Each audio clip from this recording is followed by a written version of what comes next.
وزیر اعلیٰ پنجاب مریم نواز نے اپنے بھتیجے زید حسین کی شادی پر مہنگے کپڑے پہنے تو سوشل میڈیا صارفین اور تجزیہ کاروں کو ایک آنکھ نہ بھائے۔ سینئر صحافی سمیع ابراہیم نے کہا ہے کہ مریم نواز کی شہرت ہے، وہ اپنے خاندان کی شادیوں میں اخراجات کے حوالے سے کنجوسی کا مظاہرہ نہیں کرتی۔ وہ دیدہ زیب ملبوسات اور بیش قیمت زیورات خصوصی طور پر تیار کرواتی ہیں۔ ان کی سوشل میڈیا ٹیم، سہیلیاں اور وزراء اور مشیر بھی مہنگے کپڑوں کا دفاع کرتے ہیں کہ مریم نواز سادہ اور سستے لباس کا انتخاب کرتی ہیں۔ کچھ ماہ قبل وزیر اطلاعات عظمی بخاری نے بھی مہنگے کپڑوں کا دفاع کیا تھا۔ نواز شریف کے پوتے زید حسین کی شادی پر بھی مریم نواز نے بھارتی ڈیزائنر کا تیار کردہ لباس پہنا، جس کی قیمت لاکھوں میں ہے، جسے سن کر عام آدمی تو درکنار، کاروباری انسان بھی دم بخود رہ جاتا ہے، لیکن اشرافیہ کو کوئی فرق نہیں پڑتا۔ اس طرح کا طرز زندگی یہ عکاسی کرتا ہے ایک امیر اور ایک غریب کا پاکستان ہے۔ مہنگا لباس اشرافیہ کے چونچلے ہیں۔ سمیع ابراہیم کے مطابق وہ شادی کے کھانوں اور دیگر اخراجات کا ذکر نہیں کرنا چاہتے، کیونکہ اس سے غریب کے دل کو ٹھیس پہنچتی ہے۔ شریف خاندان کو سب کچھ اقتدار سے ملا ہے۔ سیاست میں جب ممتاز مقام اور اختیار حاصل ہو جائے تو کاروبار دن دگنی اور رات چگنی ترقی کرتا ہے۔ اقتدار ہوگا تو مال آتا ہے، اس لیے اقتدار میں رہنا بہت ضروری ہوتا ہے۔ سینئر صحافی نے مذاکرات پر بات کرتے ہوئے کہا، اگر واقعی مذاکرات حقیقی رنگ اختیار کرتے ہیں تو بقول رانا ثناءاللہ تحریک انصاف اقتدار میں ہوگی، مسلم لیگ نون اور پیپلز پارٹی والے جیل کی ہوا کھائیں گے۔ رانا ثناءاللہ اور خواجہ سعد رفیق نواز شریف کے قریب سمجھے جاتے ہیں۔ دونوں رہنما کہہ رہے ہیں کہ عمران خان، آصف زرداری اور نواز شریف مل کر بیٹھ جائیں تو 70 سال کے مسائل حل ہو جائیں گے۔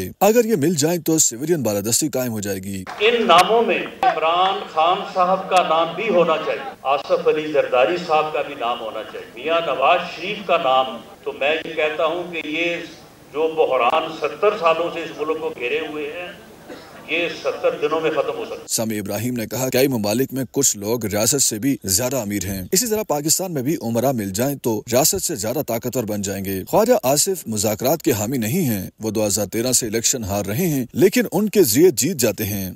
اب پچھلے 15 دنوں میں کیا چیز ایسی آئی ہے کہ پی ٹی آئی مذاکرات پہ جو ہے وہ راضی ہو گئی ہے؟ اور ہمارے ساتھ اسٹیبلشمنٹ کے ساتھ تو وہ ہر وقت راضی تھے۔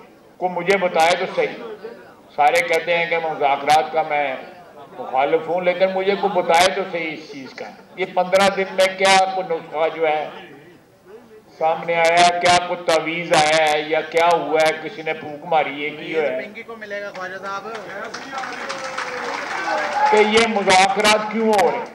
ایک طرف مذاکرات ہو رہے ہیں اور دوسری طرف وفاقی وزراء سخت بیانات کے ذریعے مذاکراتی عمل کو سبوتاژ کرنے کی کوشش کر رہے ہیں۔ یہ کہنا مشکل ہے کہ حکومت گڈ کاپ یا بیڈ کاپ کھیل رہی ہے، یا حقیقت میں نواز شریف اور ان کے قریبی ساتھی مذاکرات کو کامیاب بنا کر غیر جمہوری قوتوں کے چنگل سے آزاد ہونا چاہتے ہیں۔ یہ آئندہ دنوں میں واضح ہو جائے گا۔ مریم نواز نے اپنے بھتیجے زید حسین نواز کے نکاح پر سرخ اور سنہرے رنگ کے امتزاج کا لباس پہنا، جسے بھارتی ڈیزائنر سبیہ ساچی نے تیار کیا۔ لباس کی قیمت 4,95,000 بھارتی روپے بتائی جا رہی ہے۔ 4,95,000 بھارتی کرنسی کی مالیت پاکستان میں کم و بیش 16 لاکھ روپے بنتی ہے۔ مریم نواز نے زید حسین کی بارات پر جامنی رنگ کا لباس پہنا، جسے ایک پاکستانی برانڈ نے ڈیزائن کیا۔ اس خوبصورت لباس کی قیمت 3,60,000 روپے ہے۔